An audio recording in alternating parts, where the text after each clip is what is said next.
ప్రేక్షకులందరికీ నమస్కారాలు. Central institute of classical Tamil Chennai సంస్థ నిర్వహిస్తున్న యూట్యూబ్ ఛానల్ ద్వారా తిరుక్కురల్ గ్రంథాన్ని తెలుగు ప్రజలకు పరిచయం చేసే అవకాశం కలిగినందుకు సంతోషిస్తున్నాను. తమిళ సాహిత్యంలోనే కాదు, ప్రపంచ సాహిత్యంలోనే సర్వోత్కృష్టమైన రచనగా ప్రస్తుతింపబడిన గ్రంథం తిరుక్కురల్. ఈ గ్రంథాన్ని రచించిన మహాకవి తిరువళ్ళువర్. తిరుక్కురల్ అనేది 2 పదాల సమాహారం. తిరు అంటే పవిత్రమైనది, పునీతమైనది అనే అర్థం. కురల్ అనే మాట వెన్బా ఛందస్సును సూచిస్తుంది. కురల్ వెన్బా పద్యంలో 2 పాదాలు ఉంటాయి. మొదటి పాదంలో 4 గణాలు, రెండవ పాదంలో 3 గణాలు ఉంటాయి. ఈ విధంగా 1.5 పాదాలలోనే లోకంలోని సమస్త విషయాలను చొప్పించిన మహాకవి తిరువళ్ళువర్. తిరువళ్ళువర్ గురించిన వివరాలు ఏవీ తెలియరావడం లేదు. ఈ కవి ఏ ఊరికి చెందినవారు, ఏ ప్రాంతానికి చెందినవారు, ఏ మతానికి చెందినవారు, వారి వృత్తి ఏమిటి, వారు ఏ కాలానికి చెందినవారు మొదలైన ప్రశ్నలకు సమాధానాలు లభించలేదు. చెన్నైలోని మైలాపూర్లో జన్మించారని కర్ణాకర్ణిగా తెలియవస్తోంది. మైలాపూర్లో వారికి ఒక గుడి కూడా ఉంది. తిరుక్కురల్లోని భాష ఆధారంగా వీరు క్రీస్తు పూర్వం 1వ శతాబ్దానికి చెందినవారుగా పరిశోధకులు నిర్ణయించారు. తిరుక్కురల్ గ్రంథానికి చాలా పేర్లున్నాయి. తమిళ్ మరై తమిళ వేదం, దైవనూల్ దివ్య గ్రంథం, పొదుమరై సార్వజనీన వేదం, పొయ్యాముళి అమోఘమైన వాక్కు, ముప్పాల్ త్రివర్గం, నవతమిళ వేదం, తిరువళ్ళువం, వళ్ళువదేవన్ వచనం, వళ్ళువర్ వాయుమొళి మొదలైన పేర్లు తిరుక్కురల్కు సూచిస్తున్నాయి. అలాగే తిరువళ్ళువర్కు కూడా పెరునావలర్ మహాపండితుడు, నాయనార్ పూజనీయుడు, దైవ పులవర్ దివ్య పండితుడు, అయ్యన్ సాన్రోన్ పులవర్ మొదలైన పేర్లు తిరువళ్ళువర్ని సూచిస్తున్నాయి.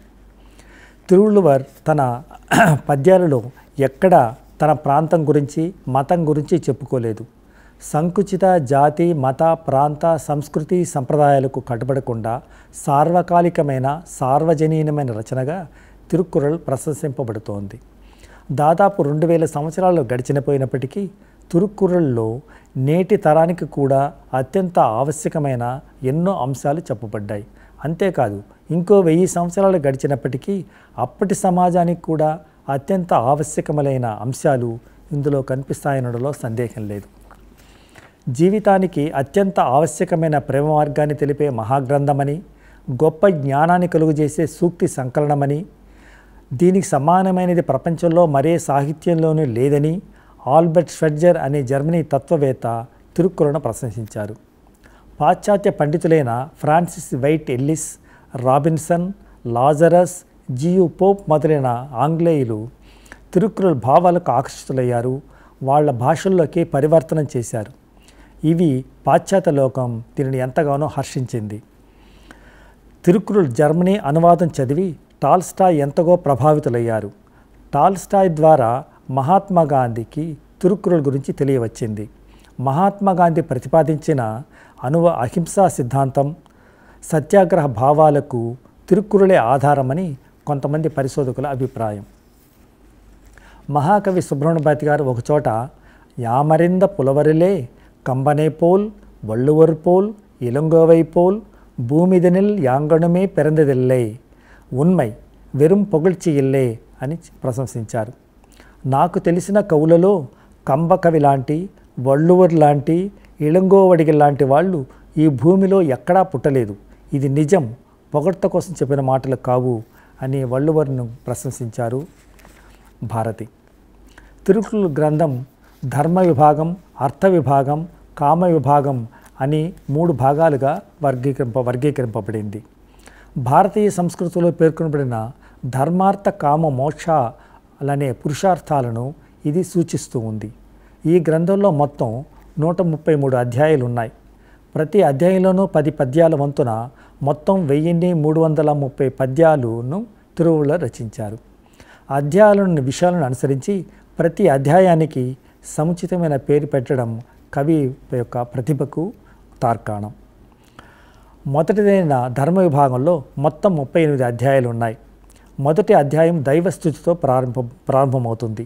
ఈ స్థుతి ఏ హిందూ మతానికో, జైన మతానికో, బౌద్ధ మతానికో సంబంధించింది కాక భగవంతుడు ఒక్కడే అనే భావనతో అన్ని మతాలకు చెందిన భగవత్ ప్రార్థనగా కనిపిస్తుంది. భగవత్ ప్రార్థన ఎందుకు చేయాలి? భగవత్ ప్రార్థన చేసినందువల్ల కలిగే ఫలితం ఏమిటి? చేయకపోయినందువల్ల కలిగే దుష్ఫలితం ఏమిటి? మొదలైన ప్రశ్నలు వేసుకొని దానికి సమాధానం ఇస్తున్నట్లుగా తిరువళ్ళువర్ పద్యాలు రచించారు. మొదటి పద్యంలో భగవంతుడు ఎవరో చెప్పారు. అగర మొదల ఎళుతెల్లాం ఆది భగవన్ మొదట్రే ఉలగు. అక్షరాలన్నింటికీ అకారమే ఆది. అదేవిధంగా ఈ ప్రపంచానికి భగవంతుడే ఆద్యుడు, భగవంతుడే మూలాధారం అని తిరువళ్ళువర్ యొక్క అభిప్రాయం. అరకొరగా చదువుకున్న విద్యావంతులు కొందరు భగవంతుడు లేదు అని వాదిస్తూ నాస్తిక భావాలను ప్రచారం చేస్తుంటారు.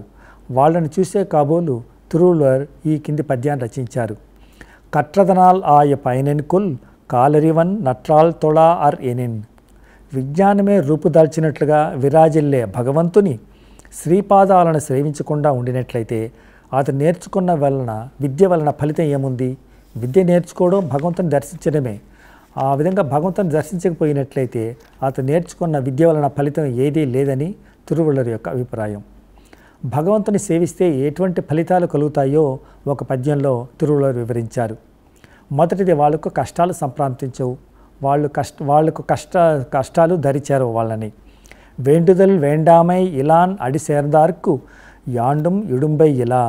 భగవంతుని, ఎటువంటి భగవంతుడు? రాగద్వేషాలకు అతీతుడైన భగవంతుని తిరుచరణాలను స్థిరచిత్తులై స్మరిస్తే వాళ్లకు ఎప్పుడు ఎక్కడా కష్టాలు సంప్రాప్తించవు అని ఈ కుర్రల యొక్క భావం.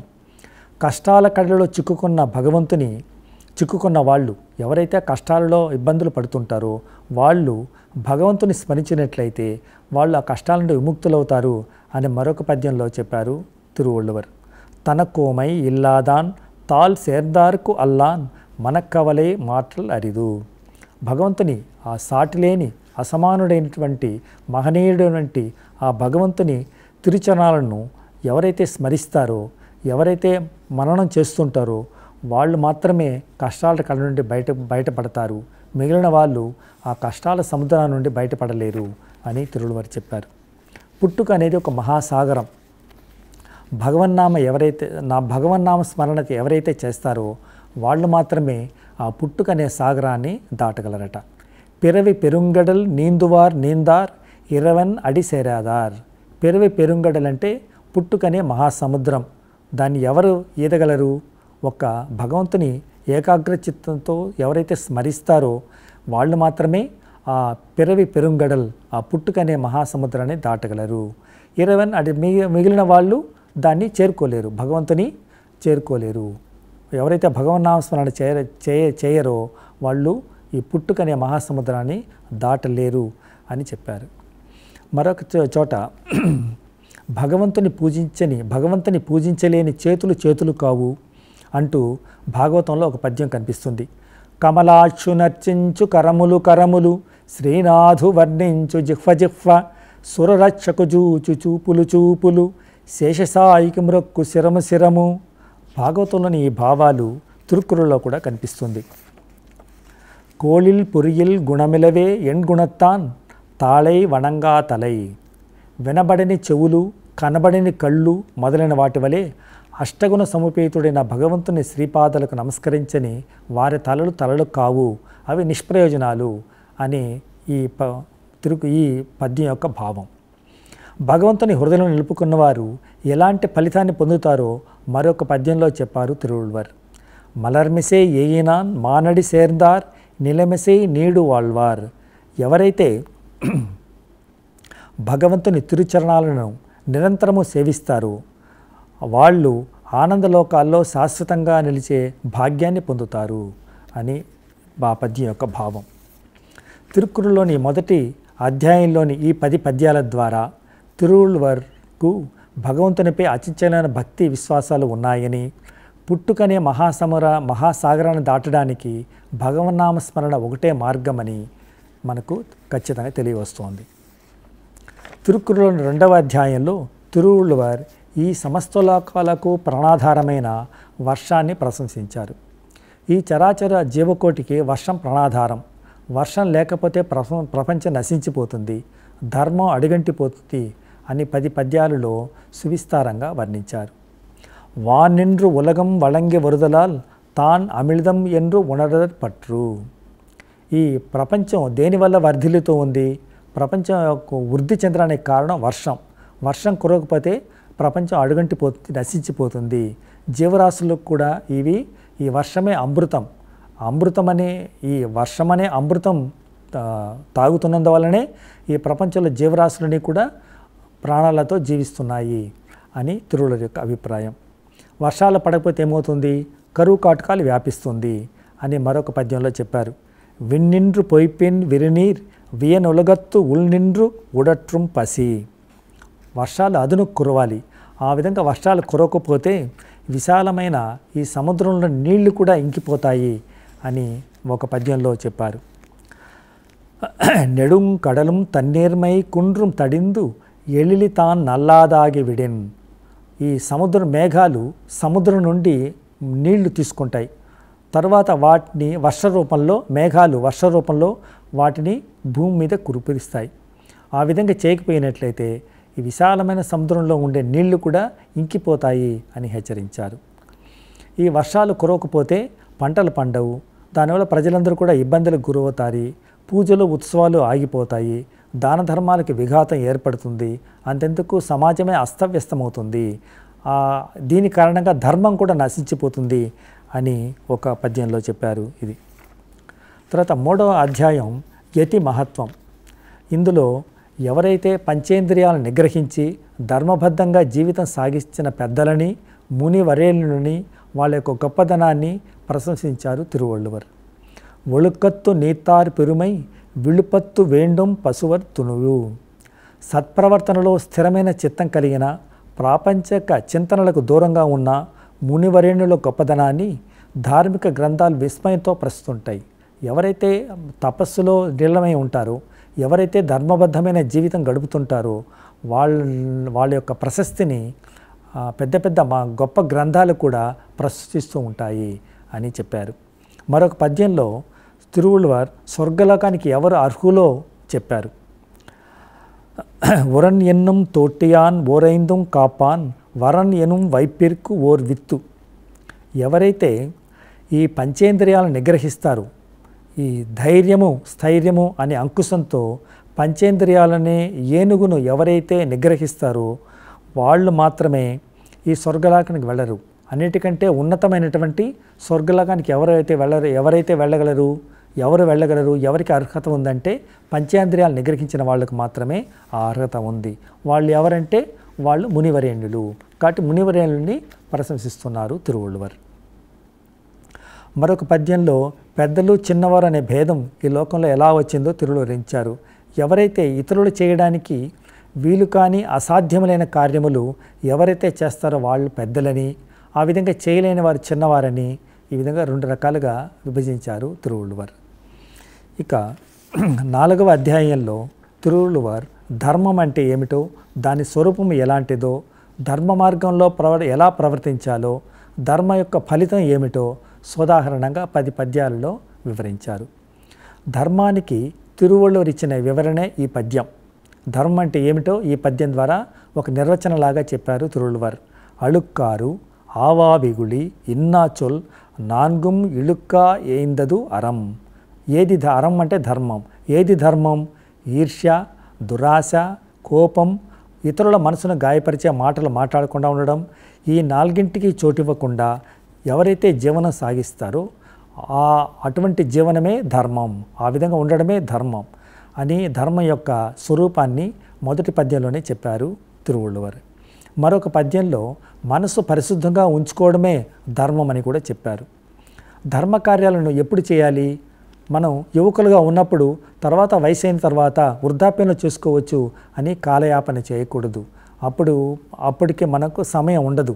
కాబట్టి యువకులుగా ఉన్నప్పుడే, చిన్నప్పటి నుంచే మనం ధర్మకార్యాలు చేయడానికి మనం ఉత్సాహం చూపాలి. మనం దాని మీద ఆసక్తి ఉండాలి కాబట్టి అని చెప్పారు. ధర్మకార్యాలు చేసిన వల్ల ఏమి లాభం, చేయకపోతే ఏమి నష్టం అని ప్రశ్నించే వాళ్లకు తిరువళ్ళువర్ ఈ పద్యంలో సమాధానం చెప్పారు. అరత్తిన్ బూంగు ఆక్కమం ఇల్లే అదనే మరత్తిలిన్ బూంగు ఇల్లై కేడు. ఈ ధర్మం ఎవరైతే చేస్తారో అది వాళ్లకు సకల శుభాలను అందిస్తుంది ఈ అరం. ఎవరైతే చేయలేదో వాళ్లకు హానిని కలిగిస్తుంది. అరత్తిన్ ఊంగు ఆక్కమం ఇల్లే అదనే మరత్తిలిన్ ఊంగు ఇల్లే కేడు. సకల శుభాలను అందించగల ధర్మాన్ని పొలినిది జీవితంలో వేరొకటి లేదు. అటువంటి ధర్మాన్ని విస్మరించినట్లయితే దానికి మించిన కీడు హాని వేరొకటి లేదు అని చెప్పారు. జీవితకాలంలో ప్రయత్నపూర్వకంగా చేయవలసింది ధర్మమే అని, అపనిందల నుండి తనను కాపాడుకోవాలని హెచ్చరిస్తూ తిరువళ్ళూరు ఒక కొలను రచించారు. సెయ్యర్పాలదు ఓరుం అరనే ఒరునర్కు ఉయ్యర్పాలదోరుం వలని. ప్రయత్నపూర్వకంగా మనం చేయవలసింది ఏదంటే ధర్మాన్ని ఆచరించాలి. 2 పనులు ముఖ్యంగా చేయాలి ప్రయత్నపూర్వకంగా. మొదటిది ధర్మాన్ని ఆచరించాలి. ఎటువంటి ఇబ్బందులు ఎదురైనప్పటికీ కూడా ధర్మ మార్గాన్ని వదలకూడదు, ధర్మకార్యాలు చేయడం మానకూడదు. రెండవది అపనిందల నుండి తాను కాపాడుకోవాలి. అపనిందలు ఎప్పుడు వస్తాయి? ఎప్పుడైతే పొరపాట్లు చేసినప్పుడు, తప్పు చేసినప్పుడు మాత్రమే అపనిందలకు గురవుతాం. కాబట్టి తప్పు చేయకుండా ఉండాలి. అప్పుడు మాత్రమే మన అపనిందల నుండి బయటపడగలము అని తిరువళ్ళూరు చెప్పారు. తర్వాత ఇది 5వ అధ్యాయమైన ఇల్ వాల్కై. ఇల్ అంటే గృహము, ఇల్ వాల్కై అంటే గృహస్థాశ్రమానికి సంబంధించిన అధ్యాయం. ఇందులో గృహస్థాశ్రమానికి సంబంధించినటువంటి అన్ని విశేషాలను ఈ గుదిగుచ్చాడు తిరువళ్ళూరు. గృహస్థ ధర్మం అంటే ఏమిటి, గృహస్థుని బాధ్యత ఏమిటి, ధర్మ మార్గంలో గృహస్థ జీవితం సాగించిన వాళ్ళు ఎలాంటి ఔన్నత్యాన్ని పొందుతారు మొదలైన ప్రశ్నలకు సమాధానంగా తిరువళ్ళూరు 10 పద్యాలలో గృహస్థ జీవితం గురించి వివరించారు. తిరువళ్ళూరు దృష్టిలో గృహస్థ ధర్మం అంటే ఏంటి, గృహస్థ ధర్మాల గురించి మొదటి పద్యంలోనే వివరించారు. ఇల్ వాళ్వాన్ ఎన్బాన్ ఏల్బుడియ మూవర్కుం నల్లాట్రిన్ నిండ్ర తుణై. బంధుజనాలకు, పేద సాధలకు, అసహాయ స్థితిలో ఉన్న అనాథలకు ఈ ముగ్గురికి తోడుగా ఉండడమే గృహస్థ ధర్మం అవుతుంది. వాళ్ళని ఆదుకోవాలి. గృహస్థుల యొక్క ధర్మం ఏంటంటే బంధుజనాలను, అసహాయ స్థితిలో ఉన్నటువంటి బంధుజనాల్ని ఆదుకోవాలి, పేద సాధులను ఆదుకోవాలి, అనాథలను ఆదుకోవాలి. ఈ విధంగా చేసినప్పుడు మాత్రమే అది గృహస్థ ధర్మం అవుతుంది. వాళ్ళ యొక్క బాధ్యత ఏంటో కూడా మరొక పద్యంలో చెప్పారు తిరువళ్ళూరు. తెన్ పులుత్తార్ దైవం విరుందొక్కల్ తాన్ ఎన్రాంగు ఐంబులత్తారు ఓంబల్ తలై. పితృదేవతలకు, దైవానికి, అతిథి అభ్యాగతులకు, బంధువులకు తన కుటుంబాన్ని ఆదుకోవాలి. ఏ విధంగా ఆదుకోవాలి?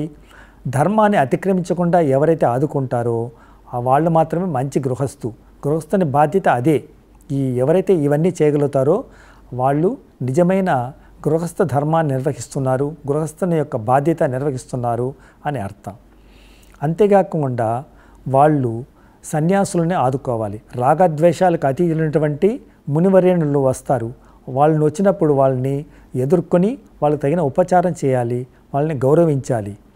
తర్వాత ధర్మ మార్గంలో ఈ విధంగా గృహస్థ జీవితం సాగించే వాళ్ళు ఎటువంటి ఫలితాన్ని పొందుతారు, ఎటువంటి గొప్పవాళ్ళు వాళ్ళంటే వాళ్ళు తపస్సు చేసేవారికన్నా గొప్పవాళ్ళు అని తిరువళ్ళూరు వాళ్ళని చాలా ఉన్నతమైన స్థానంలో పెట్టారు. వాళ్ళు దైవంతో సమానంగా కూడా భావింపబడతారని ఒక పద్యంలో వివరించారు. ఆర్టిన్ ఒలిక్కి అరణ్ ఇలుక్క ఇల్వాల్కై నోర్పారిన్ నోన్మై ఉడత్తు. ఎవరైతే తాను స్వయంగా ధర్మ మార్గంలో నడుచుకుంటూ ఇతరులను కూడా సన్మార్గంలో నడిపించేవారి గృహస్థ జీవితం, మునివరేణులు ఎవరైతే తపస్సు చేస్తారు కదా ఆ తపస్సు కంటే ఆ గృహస్థ జీవితం మేలైనది అని చెప్పాడు తిరువళ్ళూరు. తర్వాత మరొక పద్యంలో దైవానికి సమానంగా భావింపబడుతున్నాడు. గృహస్థ జీవితం సాగించే వాళ్ళు ధర్మబద్ధంగా ఎవరైతే గృహస్థ జీవితం సాగిస్తారో వాళ్ళు దైవానికి సమానంగా ఉన్నతమైన స్థానంలో తిరువళ్ళూరు పెట్టారు. వైయత్తుల్ వాళ్వాంగు వాళ్భవన్ వాన్ ఉరయం దైవత్తుల్ వైக்கப்பడం. దైవంతో సమానంగా పరిగణింపబడతారు. ఎవరు? ధర్మ మార్గంలో సంచరిస్తూ గృహస్థ జీవితాన్ని ఎవరైతే సాగిస్తారో వాళ్ళ దైవానికి సమానంగా గౌరవింపబడుతున్నారు అని తిరువళ్ళూరు చెప్పారు. ఈ విధంగా ధర్మ మార్గంలో సంసార జీవితాన్ని సాగించే వాళ్ళు సమాజంలో ఎంతో ఉన్నతులని, జీవితానికి సాఫల్యం అదేనని, సమాజానికి అదే ఎంతో శ్రేయోదాయకమని తిరువళ్ళూరు గాఢంగా విశ్వసించారు. స్త్రీల యొక్క ఔన్నత్యాన్ని తిరువళ్ళూరు సహధర్మచారిణి అనే అధ్యాయంలో వివరించారు. స్త్రీలు ఏ విధంగా నడుచుకోవాలి, సౌశీల్యం కలిగిన స్త్రీలు సమాజంలో ఎంతటి గౌరవాన్ని అందుకుంటారు, కుటుంబ నిర్వహణ బాధ్యత ఎవరిది మొదలైన అంశాలను ఈ 6వ అధ్యాయంలో తిరువள்ளுவர் చర్చించారు. మனைத்தக்க மாண்பு உடையல் ఆగితార్ కొండాన్ వలైత్త కాల్ వాల్కై తునై. ఎవరైతే గృహస్థ ధర్మాలను చక్కగా పాటిస్తూ ఆదాయానికి తగిన విధంగా కుటుంబాన్ని నిర్వహించే స్త్రీ భర్తకు తోడు నీడ అవుతుంది. ఆదాయానికి తగినట్లు కుటుంబాన్ని నిర్వహించే, దీన్ని బట్టి ఏం తెలుస్తూ ఉంది? కుటుంబ నిర్వహణ బాధ్యత స్త్రీకి మాత్రమే ఉంది. స్త్రీ మాత్రమే ఆదాయానికి తగినట్లు కుటుంబాన్ని నిర్వహించగలదు అని తిరువள்ளுவர் యొక్క అభిప్రాయం. అంతేగాక ఎవరైతే భర్తను గౌరవించి తన బాధ్యతలను సక్రమంగా నిర్వహిస్తూ చేస్తారో, భార్యగా ఎవరైతే తన సంసార బాధ్యతను నిర్వహిస్తూ భర్తను గౌరవిస్తూ వస్తారో వాళ్ళు దేవలోకంలో కూడా ప్రశంసింపబడతారు, దేవలోకంలో కూడా వాళ్ళు గౌరవింపబడతారు అని చెప్పారు. తర్వాత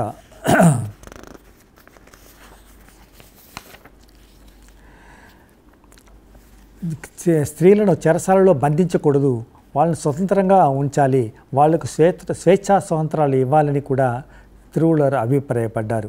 సరేకాకం కాపు, గృహమనే చెరసాలలో స్త్రీలను బంధించడం ఎందుకు అని ప్రశ్నిస్తున్నారు తిరువள்ளுவர்.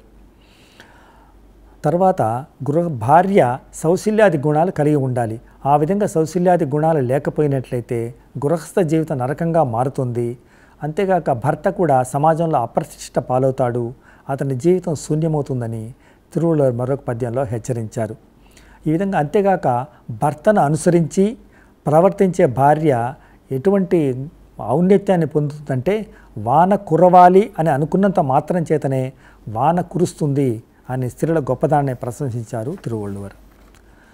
తర్వాతదైన 7వ అధ్యాయంలో సంతాన భాగ్యం అంటే బిడ్డలు కలిగితే దానివల్ల సంపద, బిడ్డలకు తల్లిదండ్రులకు సంపద ఏంటి? వాళ్ళు కూడబెట్టిన ధనం కాదు, వాళ్ళు కట్టుకున్న ఇల్లు కాదు, వాళ్ళు వేసుకున్న నగలు కాదు, వాళ్ళు కన్న బిడ్డలే వాళ్ళకి సంపద అని అనే అర్థంలో ఈ అధ్యాయం రచించారు తిరువள்ளுவர். గృహస్థ జీవితంలో సంతానం కన్నా మించిన సంపద లేదు. సంతానం వలన తల్లిదండ్రులు పొందే ఆనందం వివరించిన తర్వాత సంతానం కోసం తల్లిదండ్రులు ఏం చేయాలి, తల్లిదండ్రుల కోసం పిల్లలు ఏం చేయాలి మొదలైన అంశాలను వివరించారు తిరువள்ளுவர். ఇక సంతానానికి మించిన సంపద గృహస్థ జీవితంలో వేరొకటి లేదు అంటూ ఈ పద్యం రచించారు. పెరుమవట్రుల్ యాం అరివదు ఇల్లై, అరివు అరింద మక్కళ్ పేరు అల్లపెరా. మక్కళ్ పేరు అంటే సంతానం, సంతాన భాగ్యం ఎవరికైతే ఉందో అదే సంపద. ఒక తల్లిదండ్రులకు సంపద ఏదంటే గృహస్థ జీవితం సాగించే వారికి సంపద ఏదంటే మక్కట్ పేరు అంటే బిడ్డల యొక్క సంపద. ఇక సత్సంతానాన్ని కలిగినట్లయితే వాళ్ళు 7 తరాలకు వాళ్లకు ఎటువంటి పాపము అంటదు, ఆ కులం కీర్తి పరిస్థితితో విరాజిల్లుతుంది అని చెప్పారు. తర్వాత తల్లిదండ్రులకు సంపద బిడ్డలే అని చెప్పాము. అంతేకాదు వాళ్ళకు ఆనందం కూడా ఆ సత్సంతానమే. ఆ బిడ్డల వల్ల తల్లిదండ్రులు పొందే ఆనందం ఎటువంటిదంటే అమిల్దొన్నుం ఆట్ర ఇనిదే తమ్మక్కల్ సిరుకై అళావియ కూల్. కన్న బిడ్డలు తమ చిన్నారి చేతులతో కలిపి ఇచ్చిన అన్నం తల్లిదండ్రులకు అమృతం వలె మధురంగా ఉంటుంది. ఇక వాళ్ళ తొక్కుడు పలుకులు, చిన్నారి పలుకులు ఎలా ఉంటాయి వాళ్ళు సంగీతం కన్నా ఎంతో మధురంగా ఉంటుందని ఒక అద్భుతమైన ఒక పద్యంలో వివరించారు. కుళ్ళలీనిదు యాళ్ళినిదు ఎన్బతమ్మక్కల్ మళలై చొల్ కెళాదవర్. ఎవరైతే వేణు నాదం బాగుంటుంది, తర్వాత వీణానాదం బాగుంటుంది, ఎవరు చెప్తారు? అది తమ బిడ్డల యొక్క తొక్కుడు పలుకులు ఎవరైతే వినలేదో వాళ్ళు మాత్రమే చెప్తారు. తమ బిడ్డల చిన్నారి పలుకులు విన్నట్లయితే అది ఆ వాయిద్యాల సంగీతం కన్నా వాటికన్నా కూడా ఎక్కువ ఆనందాన్ని కలిగిస్తుంది అని దీన్ని బట్టి తెలుస్తుంది. ఇక తల్లిదండ్రులు తమ బిడ్డలకి ఏం చేయాలో ఈ పద్యం వివరిస్తోంది. తమ బిడ్డలకి ఏం చేయాలి, తల్లిదండ్రుల బాధ్యత ఏంటి? తండ్రి తన బిడ్డలకు చేసిన ఉపకారం ఏదంటే వాళ్ళని పండిత సభలో కీర్తితో విరాజిల్లేలాగా చేయడం. అప్పుడే తండ్రికి ఆనందం కలుగుతుంది. తందై మగర్కు ఆట్రం నండ్రి. తండ్రి మగర్కు తన కుమారుడికి చేసే ఉపకారం ఏదంటే అవయత్తు ముందు ఇరుప్ప చేయల్. అతని పండిత సభలో ముందుగా నిలబెట్టి కీర్తితో విరాజిల్లేలాగా చేయడం. ఇదే భావాలను సుమతి శతకర్త కూడా ఈ పద్యంలో వివరించాడు. పుత్రోత్సాహము తండ్రికి పుత్రుడు జన్మించినప్పుడే పుట్టదు, జనులా పుత్రుని కనుగొని పొగడగా పుత్రోత్సాహంబు నాడు పొందుర సుమతి. ఇతడు ఎంతటి బుద్ధిమంతుడైన కొడుకుని నేను కన్నాను అని ప్రజలందరూ ప్రశంసించినప్పుడు మాత్రమే తండ్రికి ఆనందం కలుగుతుంది. కొడుకు పుట్టగానే ఆనందం కలగదు, తండ్రికి ఆనందం కలగదు అని సుమతి శతకర్ చెప్పాడు. అదేవిధంగా బిడ్డలు తల్లిదండ్రులకి ఏం చేయాలి అని ఒక పద్యంలో ఇచ్చారు. మొదటి పద్యంలో తల్లిదండ్రులు ఏం చేయాలని చెప్పారు. ఈ పద్యంలో కన్న బిడ్డలు తల్లిదండ్రులకి ఏం చేయాలి, ఏ విధంగా వాళ్ళు తమ రుణాన్ని తీర్చుకోవాలంటే ఆ పద్యం ఒక పద్యంలో చెప్పారు. చాలా అందమైన పద్యంలో, మగన్ తందైకు ఆట్రం ఉదవి ఇవన్ తందై ఎన్నోట్రాన్ కుల్ ఎను సొల్. ఆహా, ఇతని సంతానంగా పొందిన ఈ తండ్రి ఎంతటి పుణ్యం చేశాడో అని ప్రజలందరూ కుమారుని ప్రశంసించాలి. ఆ విధంగా కుమారుడి ప్రశంసలు అందుకున్నప్పుడు మాత్రమే తండ్రికి అతడు చేయగలిగిన ఉపకారం, తండ్రికి కొడుకు చేయాల్సిన ఉపకారం ఏంటంటే అతడు ప్రశంసింపబడాలి. కొడుకు ఎవరైతే మంచి పేరు తెచ్చుకుంటాడో అప్పుడు తండ్రికి అతడు చేసిన ఉపకారము అని చెప్తున్నారు. తర్వాత 8వ అధ్యాయంలో ప్రేమ అంటే ఏమిటో వివరించారు తిరుకళ్ళు. దయాదాక్షిణ్యం కలిగి ఉండడం, ఇతరులని ప్రేమగా చూడడం, వాళ్ళని ఆదుకోవడం, ఇవన్నీ కూడా ప్రేమకు లక్షణాలు. హృదయంలో ప్రేమ ఉన్నప్పుడు దాన్ని తాళం వేసి మూసిపెట్టడానికి సాధ్యం కాదు. ఎవరైతే మన అసహాయ స్థితిలో ఉన్నప్పుడు ఆ ప్రేమ మన హృదయంలో ఉన్నప్పుడు అది ఎలా మనం వ్యక్తం చేస్తామంటే కన్నీటి రూపంలో అది వ్యక్తమవుతుంది, కన్నీటి రూపంలో అది అభివ్యక్తమవుతుంది అని ఒక పద్యంలో తిరువள்ளுவர் చాలా అందంగా చెప్పారు. అన్బిలార్ ఎల్లాం తమకురియర్ అన్బుడయర్ ఎన్బుం ఉరియర్ పిరర్కు. తర్వాత మరొక పద్యంలో ప్రేమ లేని వారు ప్రతి వస్తువు తమకే కావాలని దాన్ని సొంతం చేసుకోవడానికి ప్రయత్నిస్తారు. అదే ప్రేమేక హృదయులు ఏమనుకుంటారు, ప్రతి వస్తువు అది ఇతరులకు కూడా చెందాలి, తమకు మాత్రమే సొంతం చేసుకోవాలని వాళ్ళు ఎప్పుడూ అనుకోరు. ప్రాణం, తమ వస్తువులు, తమ శరీరం, వస్తువులు, ప్రాణం అన్నీ కూడా పరోపకారార్థమే అని భావిస్తారు. ప్రేమ ఎప్పుడైతే ఉంటుందో వాళ్ళు సుఖ సంతోషాలతో హాయిగా ఉంటారు. ప్రేమ ఎప్పుడు లేదో వాళ్ళు ఎప్పుడు కూడా మనస్సంచలనంతో, దుఃఖంతో, ఎప్పుడు కూడా బాధతో అవస్థపడుతూ ఉంటారు. ఇక ధర్మం అనేది మనం వీరోచితమైనటువంటి ధర్మకార్యాలు మాత్రమే కాదు, వీరోచితమైనటువంటి కార్యాలు చేయాలంటే కూడా మనకు ప్రేమ అవసరం అనేది చెప్పారు ఒక పద్యంలో. హృదయంలో ప్రేమ లేని వ్యక్తి జీవితం ఎడారిలో ఎండిపోయిన చెట్టు వంటిది, అది చిగురించదు. ఎడారిలో చెట్టు ఎండిపోతే చిగురించదు. అదేవిధంగా ప్రేమ లేని హృదయం కూడా అది ఎప్పుడు కూడా చిగురించదు. అతడు అలాగే అడుగంటిపోతాడు ప్రేమ లేనప్పుడు. ఇక ప్రేమ ఉన్నప్పుడు మాత్రమే అది శరీరం అనిపించుకుంటుంది. ప్రేమ లేనకపోతే అది ఒట్టి ఎముకల గూడు మాత్రమే అని అందమైన ఒక పద్యంలో చెప్పాడు. ప్రేమ నిండిన హృదయం అనే బాటలో ప్రయాణం చేసినప్పుడు మాత్రమే అది ప్రాణమున్న శరీరం అవుతుంది. లేనప్పుడు ఎముకల గూడుపై చర్మం అనే తిత్తిని కప్పినట్టుంటుంది అని ఒక పద్యంలో తిరువள்ளுவர் చెప్పారు. తర్వాత ఈ జీవితానికి సార్థకత ఏదంటే ప్రేమ ఉండాలి.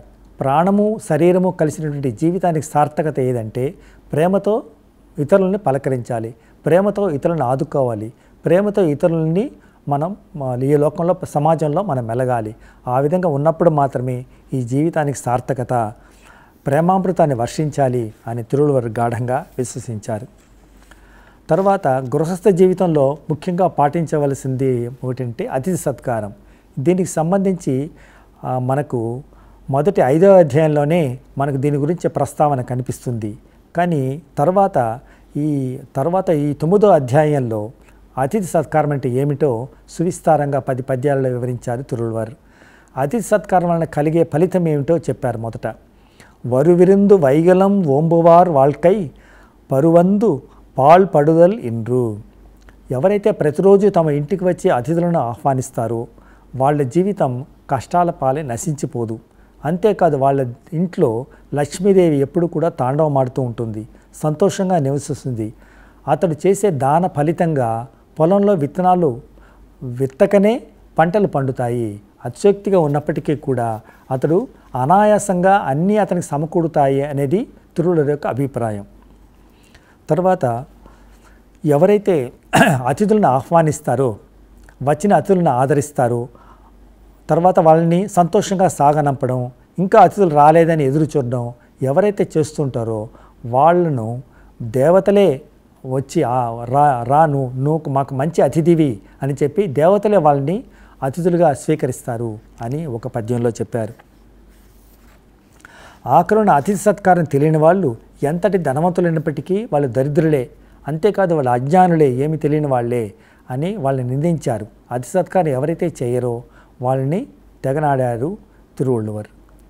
ఉడమయుల్ ఇన్మై విరుందోంబల్ ఓంబామడమే మడవార్ కన్ను ఉండు.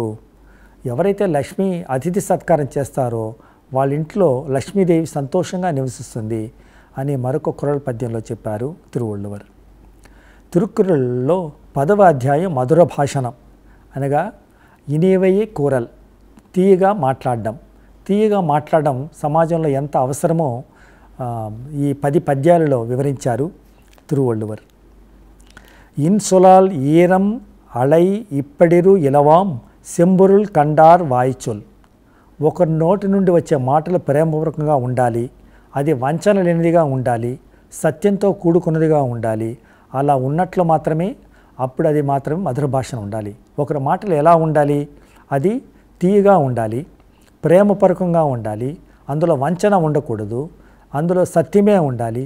ఇవన్నీ ఉన్నప్పుడు మాత్రమే అది మధుర భాషణం అనబడుతుంది. ఆ విధంగా మధుర భాషణం తీయగా మాట్లాడాలి, సమాజంలో ఆ విధంగానే ఉండాలి నడుతుంది. ఈ ఎన్ని నగలు వేసినప్పటికీ కూడా అవి అలంకారం ఇవ్వవు. ఒక మధురంగా మాట్లాడితే మాత్రమే అదే నిజమైన అలంకారం. భర్తృహరి ఒక పద్యంలో ఇలా చెప్పారు. భూషలుగావు మర్చులకు భూరి మయాంగద తారహారముల్ భూషిత కేశపాస మృదు పుష్ప సుగంధ జలాభిషేకముల్ భూషలుగావు పూరుషుని భూషితు చేయు పవిత్రవాణి వాగ్భూషణమే సుభూషణము భూషణముల్ నశించు నన్నియున్. ఇదే భావం తిరుక్కురలో కూడా కనిపిస్తుంది. పణిబుడయన్ ఇన్సులన్ ఆదల్ ఉరువర్కు అని అల్ల మట్టు పెరా. వినయంతో కూడిన నడవడిక, మధురమైన భాషణ ఇవి మాత్రమే ఒకరికి చక్కని ఆభరణాలు కానీ మిగిలిన ఆభరణాలు కావు. ఎన్ని ఆభరణాలు వేసుకున్నా అవి అందాన్ని ఇవ్వవు. ఏవి అందాన్ని ఇస్తాయి? వినయంతో కూడిన నడవడిక, తీయగా మాట్లాడడం ఇవి మాత్రమే ఒకరికి నిజమైన అందాన్నిచ్చే నగలు అని తిరువళ్ళువర్ అభిప్రాయం. ఇక అంతేకాకుండా తీయగా మాట్లాడడం అనేది ధర్మ మార్గంలో ఒక పద్ధతి.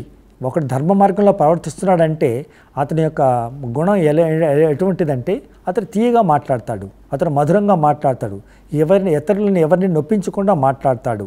ఆ విధంగా ఎవరైతే ధర్మ మార్గంలో తీయగా మాట్లాడతారో అప్పుడు అతనికి ఎటువంటి కష్టాలు సంప్రాప్తించవు, దారిద్ర్యమనే దుఃఖం వాళ్ళని అంటదు, పాపాలు నశిస్తాయి, ధర్మం వృద్ధి చెందుతుంది అని ఒక పద్యంలో చెప్పారు. నయనీండ్రు నండ్రి పయకం పయనీండ్రు పండ్బిన్ తల పిరియా చొల్. సత్ప్రయోజనాన్ని కలిగించేది, నీతి ప్రబోధకములైనవి అయిన మాటలు ఎవరు మాట్లాడతారు? ఎలా మాట్లాడాలి, ఎలా మాట్లాడాలో తిరువళ్ళువర్ చెప్తున్నారు. ప్రయోజనాన్ని ప్రయోజనం లేని మాటలు మాట్లాడకూడదు. చొల్లు కబుర్లు అంటారు కదా, అటువంటి మాటలు మాట్లాడితే ప్రయోజనం ఏమీ లేదు. ప్రయోజనాన్ని కలిగించే మాటలు మాట్లాడాలి, అది కూడా మంచి ప్రయోజనాన్ని కలిగించే మాటలు మాట్లాడాలి. మాటలు కూడా నీతి ప్రబోధకాలుగా ఉండాలి. ఆ విధంగా ఎవరైతే మాట్లాడతారో వారికి అవి సంతోషాన్ని, శ్రేయస్సుని కలిగిస్తుంది. సమాజానికి కూడా అటువంటి వాళ్ళే అవసరం అని తిరువళ్ళువర్ అభిప్రాయపడ్డారు. ఈ మధురోక్తులు మాట్లాడినప్పుడు ఆ విధంగా ఆ వ్యక్తి జీవించి ఉన్నప్పుడు కానీ అతను మరణించిన తర్వాత కూడా అతని కీర్తి ప్రతిష్టలు శాశ్వతంగా ఉంటాయి. ఎవరికి కీర్తి ప్రతిష్టలు శాశ్వతంగా ఉంటాయంటే ఎవరైతే తీయగా మాట్లాడతారో అతను చనిపోయిన తర్వాత కూడా ప్రజలందరూ ఆహా ఇతను ఎంత మధురమైన మాట్లాడేవాడు, ఎంత తీయగా ప్రేమగా పలకరించేవాడు అని అందరూ ప్రశంసిస్తూ ఉంటారు. ఇది తిరువళ్ళువర్ యొక్క భావం.